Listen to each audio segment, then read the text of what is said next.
They've had in a banged-up UMass secondary. Hairston to the air, looking for a first down pickup. Fires a strike over the middle. It is caught. Jacoby Keeney-James.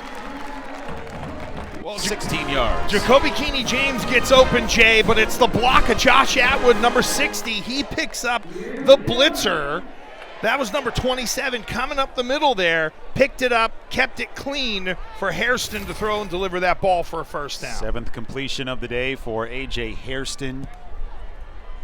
Played basketball, 1 year of baseball in high school. Big numbers, as you can see, with the big arm. And they'll put Gulbin in motion. Hand it off. And a few on the ground, maybe 4 for UMass. And we talked about that defense for the Minutemen. There's Rudolph. It's not what you want to see. And he's really one of those guys that is in there almost every down for Massachusetts the past 3 years. And if you look close inside that sling, it looks like, you see the thumb and the that's casted already, it appears to be. So, you know, big ups to Tyler Rudolph playing through something even coming into this game. Play action over the middle. Keeney-James on the move, has it, and then zooms upfield inside the 30. Another huge connection from the freshman Hairston to Keeney-James for 25. Great job on all the hocus pocus with the ball movement, but Hairston knows where he's going with the ball, and look at the separation for Jacoby Keeney-James off the line of scrimmage against the corner. He was 5 yards open on that one. Keeney-James has been such a bright spot for Massachusetts. The transfer from Eastern Washington has led the way, over 600 receiving yards so far this season. Inside 10 minutes to go. From the 30.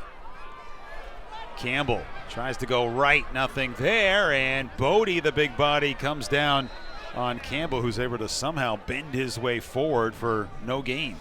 And that was Hairston in on that last play. And every time number 5 comes into the game, Jay, and UMass runs the ball, I'm wondering, okay, when are we going to see the quarterback pull it out of the belly of the running back and try to make a play with his legs? It's almost as though you're suggesting they're setting him up, jab, jab, jab, bit, all day long, and then maybe see how the backside continues to react and then pull it out of the belly of the running back and see if your QB can make a play for you. 2nd and 10. Hairston fires and incomplete, looking for Mazzotti. Had him open. Yeah, that was a hot shot of a throw. And, you know, again, wind in the face, it makes you want to push that ball just a bit outside. Well said. As a young quarterback with a big arm, can you throw too much, put too much on no it, question. And just trying to really prove yourself out there? We've talked about that with Tyson Pumachan as well, that sometimes he's throwing darts. It's more throwing than passing. So 3rd and 10, Campbell the back, and you're looking at a 48-yard field goal if you're Massachusetts, so maybe the play here to get just a few to get a little bit closer into range, but that wind is a factor. To the air again. Eyeing downfield, has time, zips it underneath. It is complete.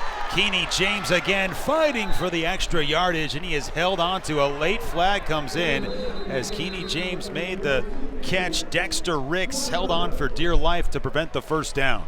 2 things. Keeney-James, just keep running. Don't try to bend it back. Keep going towards the sticks. And is this a face mask? Personal foul, face mask, number 20, defense. Half a distance to the goal. In the run, automatic first down. The penalties today for Liberty have been backbreaking.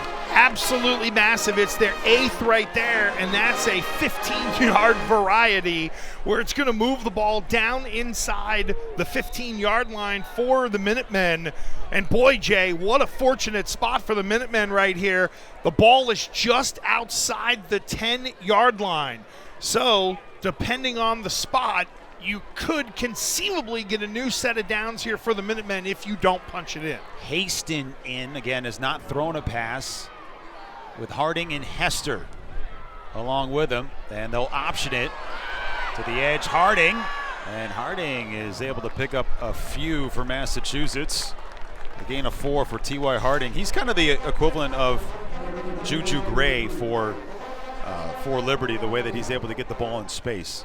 Jay, I think that's a great analogy, and T.Y. Harding's been hot today. He's had a couple of catches. He made a play in the return game, had the one along the sideline where he got the foot in bounds, so why not go to one of your guys on the outside who has been productive today as well. Also, we got to keep an eye on Jacoby Keeney James, number 11, and do they bring others into the game, or is he going to be that tall guy out there where maybe you throw it up and try to win a jump ball? It's Ahmad Haston again, and they'll hand it off to Hester. Hester bullies his way up the middle and near the line of game, went over Joseph Carter. Liberty helmet off.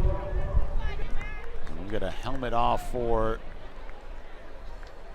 a Liberty player who'll have to take a play off, and as you mentioned, you can get that first down here for Massachusetts.